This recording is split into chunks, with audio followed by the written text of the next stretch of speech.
Today's Love Talk is sponsored by Dotado. Head on over to dotado.com to get all of your Dotado apparel. Thank you for sponsoring today's Love Talk. Hey y'all, welcome back to Love Talk. My name is Angel Thomas and I am your host.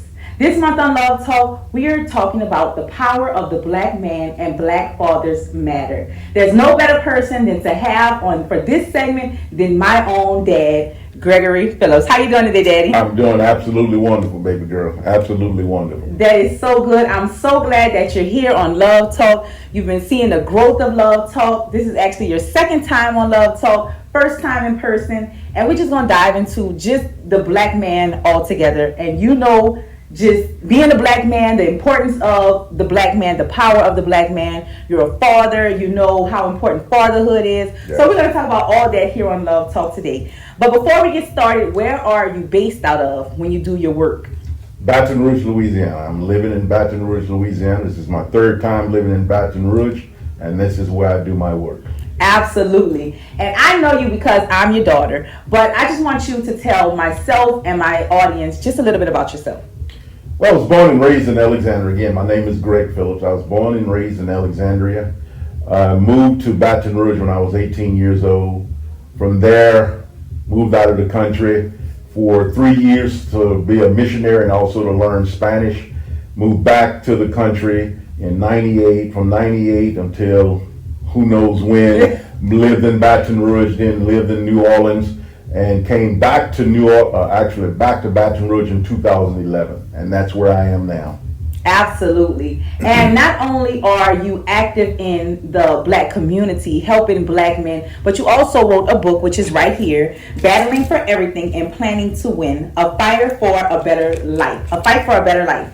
And I read the book and I learned a lot as your daughter. It was really good, really inspirational. And one thing you said in the book is, black men, the spotlight is on us to perform differently and effectively in changing our lives for the better. So what does that mean?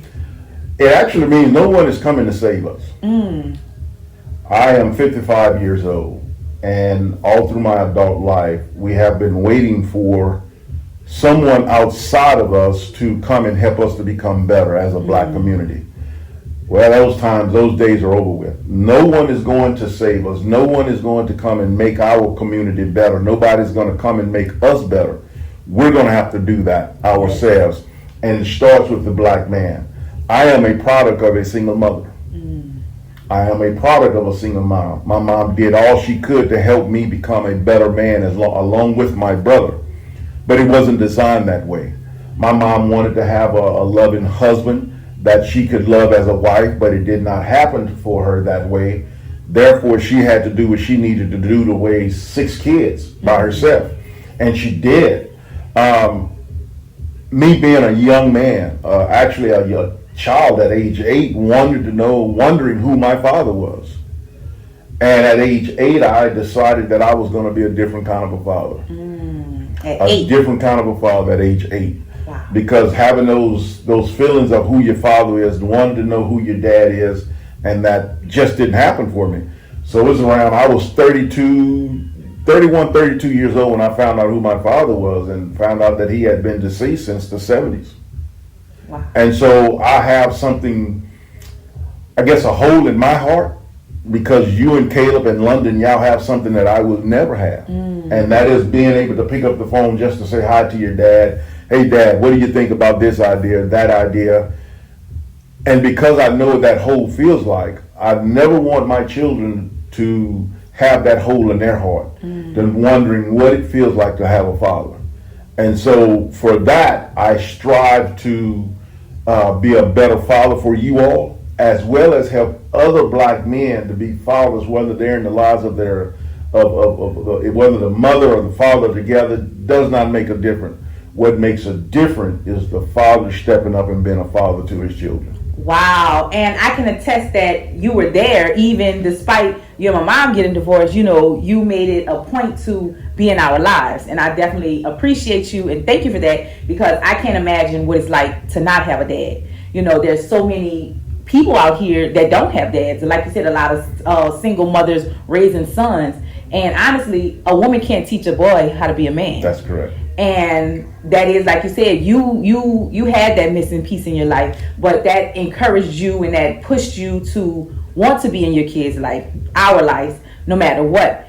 And and let's go back a little bit. You said it takes the man, the black man, to basically, I guess, set the tone in the black community. Why is that?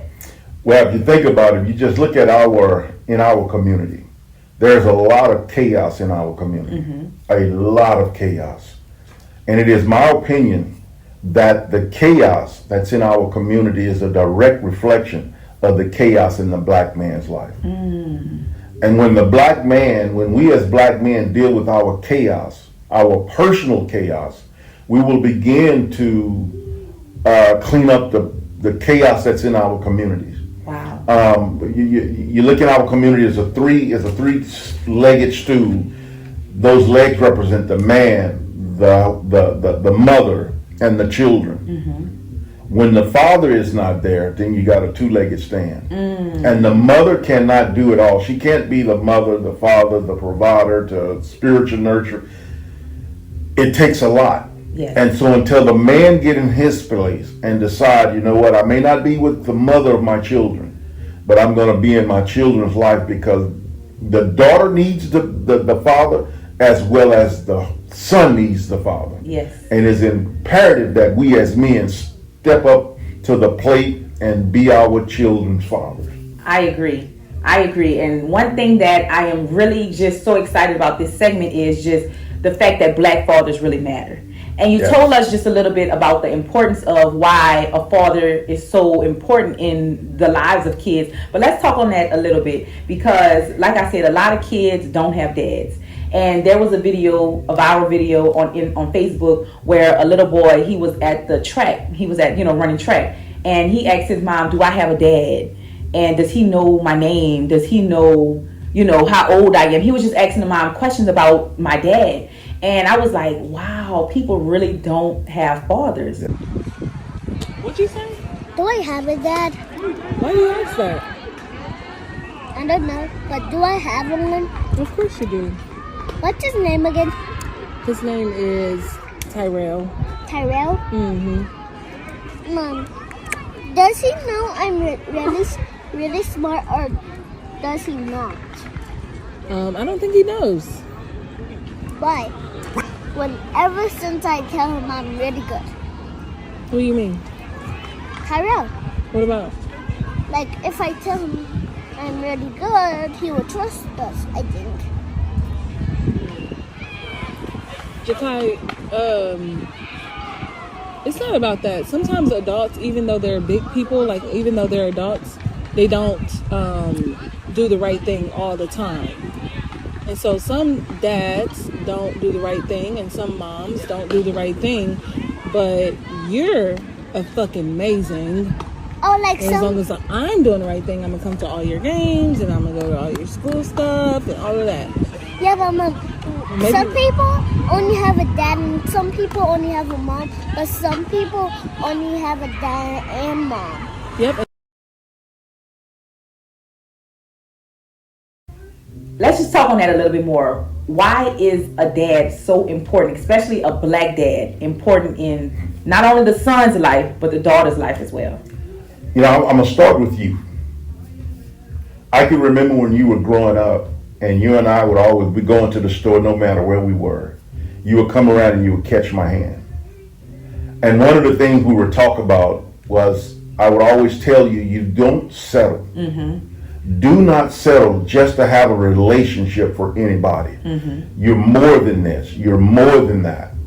And what I realize is that for your daughters, for father's daughters, the dad is the first man that a daughter sees. Mm-hmm. that gives her an example of what a man is like. Mm-hmm. And so if she don't get that from her father, she's going to search and search and search until she finds someone that fulfilled that need that the father did not fulfill. Mm-hmm. And so we set the tone for your lives.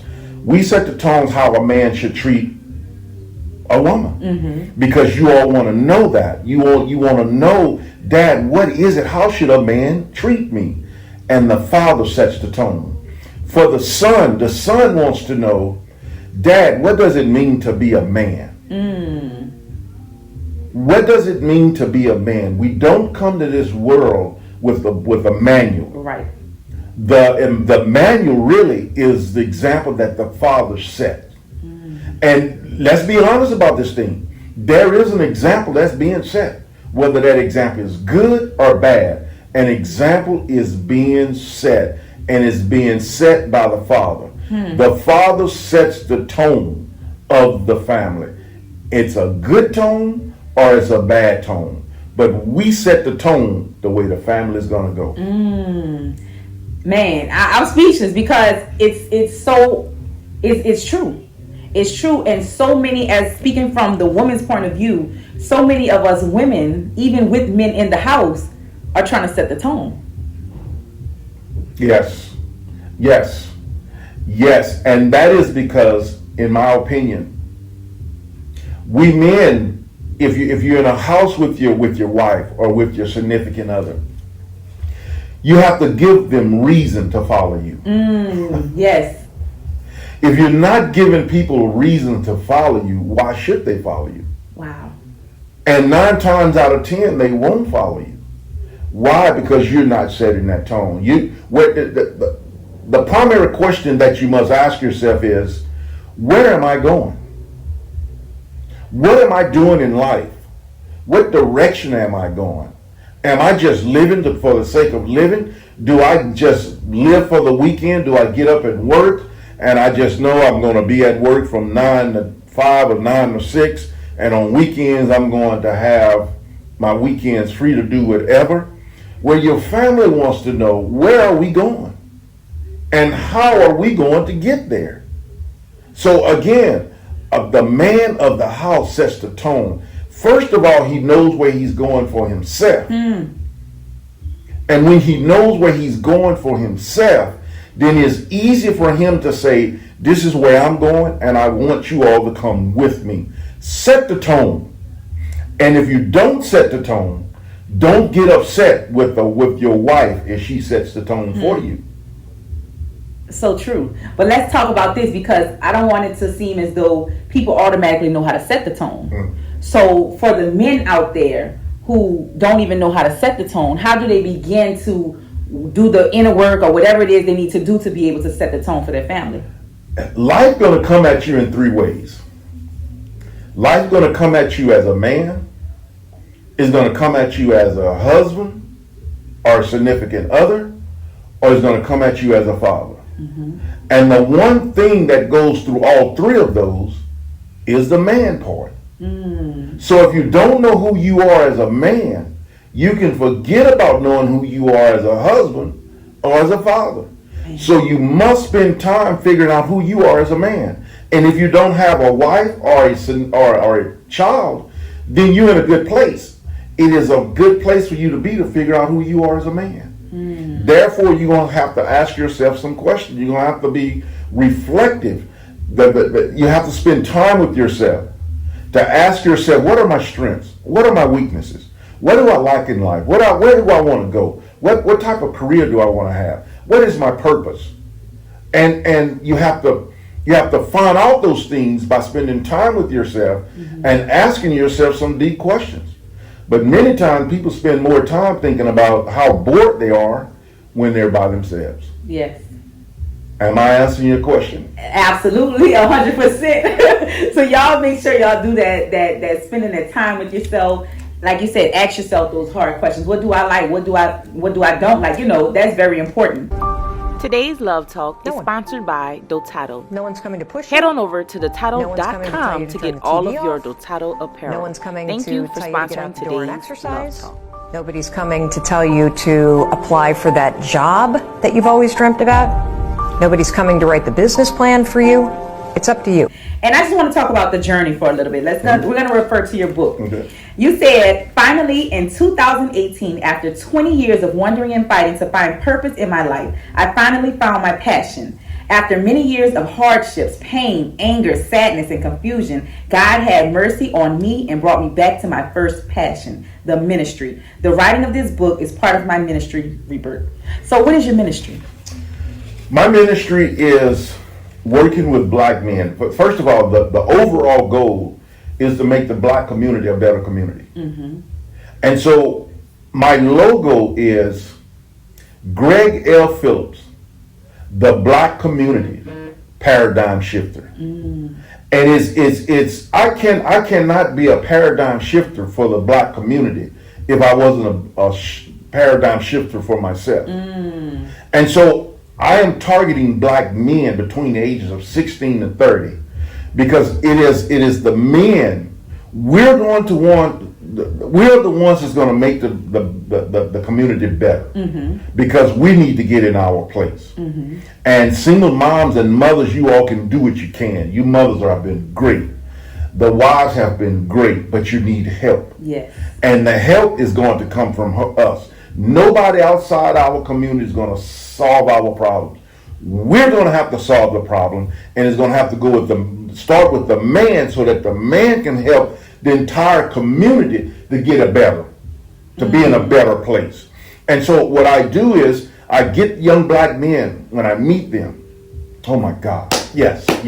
When I get them and they're in front of me, the first thing I have them do is read my book. My book is only 71 pages. They must buy my book because I want them to have skin in the game. And once they have skin in the game, then they're going to read my book in 2 weeks. And so what I want them to do is read the book because to change your life requires discipline. Yes. Read the book will help you learn discipline. Once they read the book, then I take them through a workshop that I created based on the workbook that I created. And it is a journey, it is a spiritual journey that I help them go with inside of them. Because I have no solution for no one. Everybody have their own solution. Their solutions are found inside of them. Ooh. That's my ministry. Man, I love what you said about you have no solution. The solution is found inside of them. That's correct. And it brings me back to a conversation I was having with my book club, and one of the members were asking about therapy. And she said, do you go to therapy? Because I do go to therapy. And she was like, well, do they give you the answers on things? And I said, no. I answer my own questions. I find my own solutions. She asks me questions. And I create the answer, which is then tell the solution. And I love what you said about that because that is so true. And also about doing the inner work. Because first off, doing the work is hard. Very hard. So hard. And scary. You have to, I'm not going to say you have to be ready to do it, but you have to be prepared to do it. That's correct. Excuse me, because you're going to tap into things you've never tapped into, things you may have never wanted to tap into, but it's really important. That's correct. And, excuse me, another thing you said was reading a book starts with discipline. Yes. I love what you said about that because that is so true. It takes discipline to sit down and read a book. Yes. So I love what you said about how reading a book requires discipline. And you say you want them to have skin in the game. So what does that mean, skin in the game? I don't waste my time. And so when I meet young men, I let them know I don't waste my time and I'm not going to allow you to waste my time. And so I am going to be able to help less than I'm going to, how should I put this? It's going to be less people that want to go on this journey that's going to be successful than the group or like the many. Right. And so I understand this, so I need to know from the beginning, are you serious about this? And reading the book would let me know that they're serious about this, so I take them a little further. Wow. Okay. The way I judge men, I've broken men down into 4 categories. Okay. Black men I'm talking about. Us. I've broken them down into 4 categories. The first category of black men that I've put into are these men, they have a purpose. They just need help connecting the dots from what they do to their purpose. The second group of black men are black men that work. They love their 9 to 5. They're satisfied with their 9 to 5 off on weekends and do their own thing, but they have a curiosity. And that curiosity is there more to life than this? Okay? The third group of black men that I have observed are these black men, they work, but they only work to do something or to buy something or whatever. So they get a gig here and a gig there to accumulate the money that they need, go and buy whatever they need to buy. Then once they're over, they're done with work. Okay? The fourth group of black men, these men I call leeches. They are the black men that their whole purpose in life is to find others that will finance their lifestyle. Oh, wow. And 9 times out of 10, it is a woman. Okay, and so they ain't trying to work. They just want to live off of somebody. I do not want to build this movement on number 2 and on number 3 and number 4 because it's take too much time. They have no foundation. So I look for number 1 and number 2 because I want to help them find their way in life, find their purpose, and give them a whole nother meaning of why they do work. Because their work will be connected to their purpose. And once they find that out, then I will train them to do what I am doing so that they can go and wherever they are, they can do the exact same thing that I am doing, which would in turn go and find number 3 and 4. Oh, wow. You have to be strategic about this. Listen, I'm 55 years old. 55 is not old. But let's be true about it. Let's be honest about it. It's not 25 or 35. So I have to be strategically about this ministry, about my purpose, about my mission. I just can't go out there and go, come and spend time with this group over here and spend time with this group over here. I will find I'll be wasting time.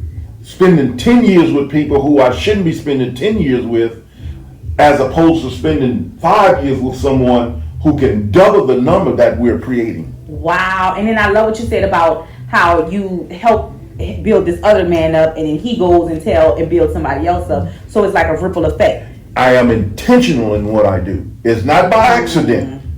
See, identifying those 4 men, those 4 groups of men, is very intentional. Wow. Very intentional in what I do. And so I have my radars, and I can tell. I call it the it. I want men who have the it factor. I can't tell you what that it is, but when my spirit see it, I know I need to spend time with this young man. Wow. And you've been doing this for a minute, all your life basically, but now you're just really honing in on it. That's correct. What has been the biggest hurdle that you have come across so far?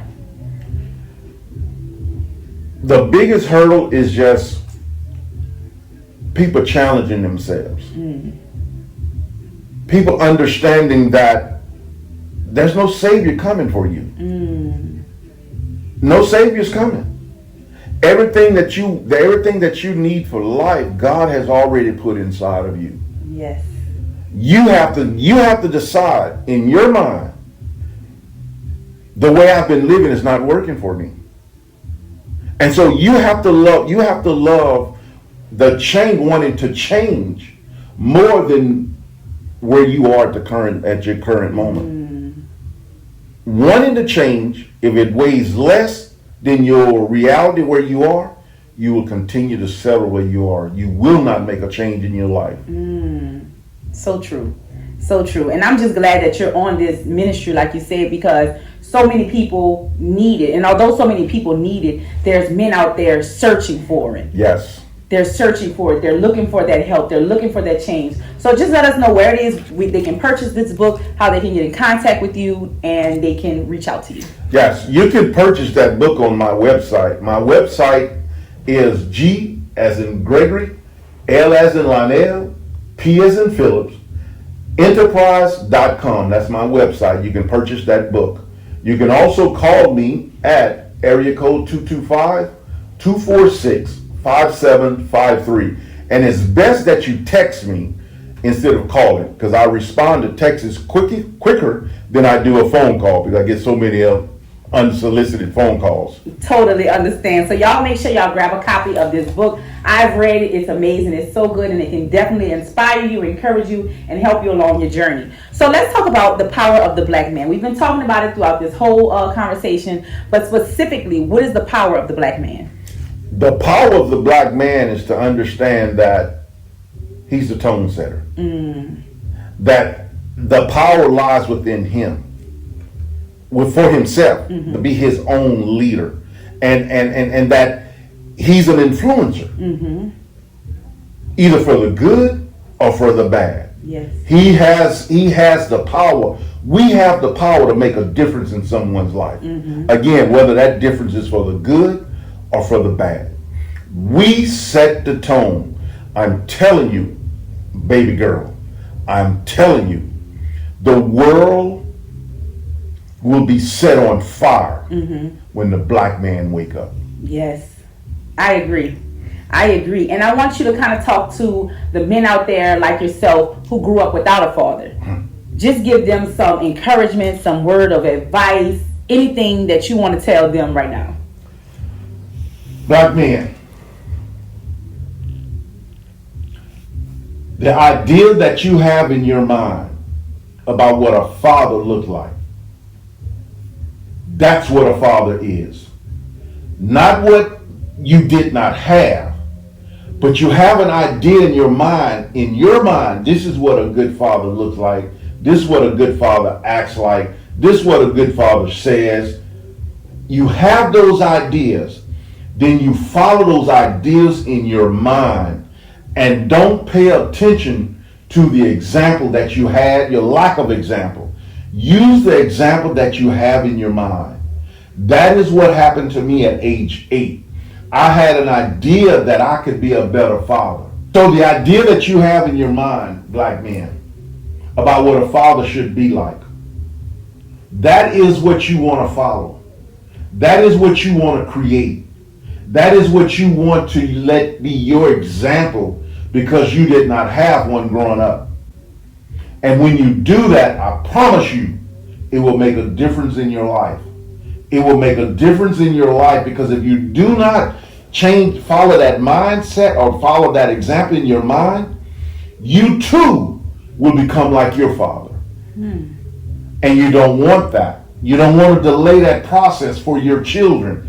You take the reins and you make a difference in your children's life. You make another way of living for your children to follow. This is what I did for my children. My children will never have to worry about what their dad was like, because I was in their lives. You can do the same. And I just want to thank you for being there, because it could have been easy for you to follow the path of which you knew growing up, So thank you for being there in our lives. Thank you for encouraging us, building us up, setting a tone. Yes. Because what you see now is a product of my dad. And you always say that. You encourage me, and Caleb as well, London, you tell us how proud you are, and you feed, you pour into us. So that is so important. I'm grateful for that. And I want you to look in the camera right there and give a message to each of your kids. Angel, keep living that abundant life. You and I, and along with Caleb, would pray about it every morning when I was taking you all to school. Keep striving to be more than what you are. Never let your best day be the only day, but let it be an example for you to just keep growing. Growing as a woman, growing as a mother, growing as a wife, and growing as a business lady. Keep moving forward. Oh, I love you. I love you too. Caleb, son, I'm so proud of you. You were your dad's right hand man, and you are taking what you learned from your dad, and you're taking it to a whole nother level. And I'm so proud of you as a man, as a husband, and as a father. Keep doing what you're doing, son. Keep doing what you're doing, because your sons have have a strong foundation that they can build on. And your wife, Chelsea, is so blessed to have you as a husband. And you are so blessed to have her as a wife. Now keep going forward. London, you're my youngest. And you know I love you, son. You know it is my heart's desire to be there with you, to be there for you, and to help you to thrive and strive to be all the man that you can be. I love you, and I thank God for you. Thank you. My children, I love you. We love you too, Daddy. Thank you so much. That was amazing. I loved it. This conversation was absolutely amazing, as always. But before we go, I want you again to look at that camera right there and say something to the black men. Black man, you're the tone setter. It is you that's going to make the black community a better community. Ain't no white man can do it. The women can't do it by themselves. The daughters are screaming for you to set the tone, for you to show them how a man should treat them. Your son is crying out to you, and he's begging, he wants to know what it is to be a man. What does it mean to be a man? Show me what it means to be a man. Show me what it means to be a husband. And show me what it means to be a father. Black man, wake up. The spotlight is on us all. Let's shine like I know we can. Yes. Thank you so much, Daddy, for those words. Again, let them know where they can find your book, get in contact with you, anything like that. Again, you can find my book on my website, my webpage, and my webpage is G as in Gregory, L as in Lionel, P as in Phillips, enterprise.com, and you can call me, you can reach me by phone, text me, it'd be best, at 225-246-5753. Absolutely. Y'all make sure y'all grab a copy of the book. It's absolutely amazing. Again, all month long, we are talking about the power of a black man and Black Fathers Matter. Thank you again, Daddy, for being on Love Talk. You're so welcome. Y'all make sure that y'all, again, get the book. Check out all of our segments. It's so important, so needed. And remember to believe in yourself. Amen. Peace. Today's Love Talk is sponsored by Dotado. Head on over to Dotado.com to get all of your Dotado apparel. Thank you for sponsoring today's Love Talk. To my dad, thank you for being there for me throughout my whole life and still being there today. I love you, I appreciate you, and I am very, very grateful for you to be my dad. I love you. To my husband, I love you, and thank you for being there for me and the kids. I appreciate you, and I love you more than you know.